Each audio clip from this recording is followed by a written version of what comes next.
நான் உங்கள் நண்பன் குட்டி 3 கிலோ இந்தியா கேட் கிளாசிக் அரிசியில் வடி பிரியாணி அழகாக 1 கிலோவுக்கு 3 லிட்டர் தண்ணி மொத்தம் 9 லிட்டர் வச்சு வேகுது.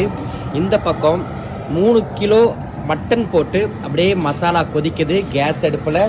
எங்கள் ஸ்டைலில் கேஸ் அடுப்பில் விறகு மாதிரி நாங்கள் தம் போடுவோம். இந்த மாதிரி ஸ்லோவாக எல்லா இடமும் கொதி வர்றப்ப இங்கே ரைஸை வடித்து போடணும். சேகரண்ணா இங்கே வாண்ணே, இன்னைக்கு அரிசியோட பதம் சரியா சொல்றேண்ணா. அரிசியை போட்ட உடனேண்ணா அப்படியே வெள்ளையாகுண்ணே, அப்புறம் நீண்டு வரும். உடச்சி காமிண்ணா, அள்ளி அரிசி அள்ளி உடச்சி காமிண்ணா.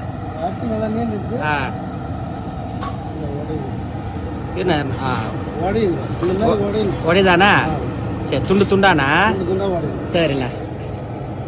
அரிசி இந்த மாதிரி பெறலணும், அப்போதான் உங்களுக்கு அந்த அரிசி நல்லா நீண்டு கிடைக்கும், உடையாம கிடைக்கும். தண்ணி 1 கிலோவுக்கு 3 லிட்டர் தண்ணி வைங்க. அரிசி நல்லா நீண்டு ஒயிட்டாக இருக்குது. அப்படியே வடித்து எடுத்துகிட்டு வந்து இந்த மசாலாவில் இந்த மாதிரி தண்ணி சொட்டுதா கீழே, இந்த மாதிரி சுட சுட சுட சுட அப்படி போட்டு பாருங்களேன். வடி பிரியாணி அப்படியே பயங்கரமாக இருக்கும். போல் அரிசி அப்படியே ஃபுல்லாக அப்படி பரவி விட்டு அப்படியே ஒரு சின்ன ஷேக். இப்படி ஏன்னா இந்த அரிசியின் தண்ணி சமமாக ஆகும், நமக்கு அந்த நீரும் ஆயிலும் மேலே வரும். அப்போ தான் மேல் ரைஸுக்கும் நமக்கு நல்ல ஒரு உப்பு காரம் அதோடைய டேஸ்ட்டு கிடைக்கும்.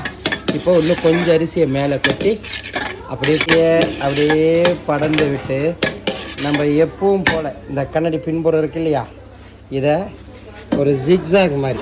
இது ஏன்னா நமக்கு மசாலா அதிகமாக ரொம்ப திக்காக அடியில் இல்லாமல் நமக்கு தீச்சல் பிடிக்காமல் அந்த ரைஸில் அந்த மசாலா தண்ணியும் அந்த ஆயிலும் நமக்கு ஏறிச்சுன்னா நல்ல ஒரு ஜூஸ்னஸ்ஸான தண்ணி கிடைக்கும். மேலே பார்த்தீங்கன்னா உங்களுக்கு கொஞ்சம் ட்ரையாக இருக்குது. ஆனால் தண்ணி ஊற்றுனேன், அதில் பாதி ஊற்றுனேன். ஆனால் ஒரே இடம் ஊற்றக்கூடாது. நான் எல்லாரும் சவுத்தி இதெல்லாம் அடினேன். இந்த சைடில் ரைஸு மசாலா டெய்லியும் பார்க்குறேண்ணே, சொல்கிறேன்.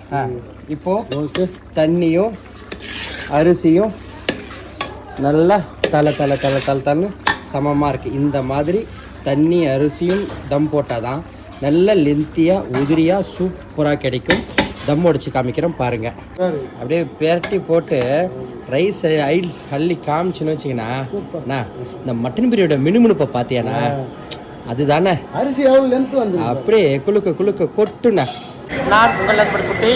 இன்றைக்கி கன்னியாகுமரியில் 150 கிலோ தாவூத் பிரியாணி அரிசி, பாஸ்மதி அரிசி செம்மையாக மட்டன் பிரியாணி. கன்னியாகுமரியில் நம்ம ஸ்டைலில் வடி பிரியாணி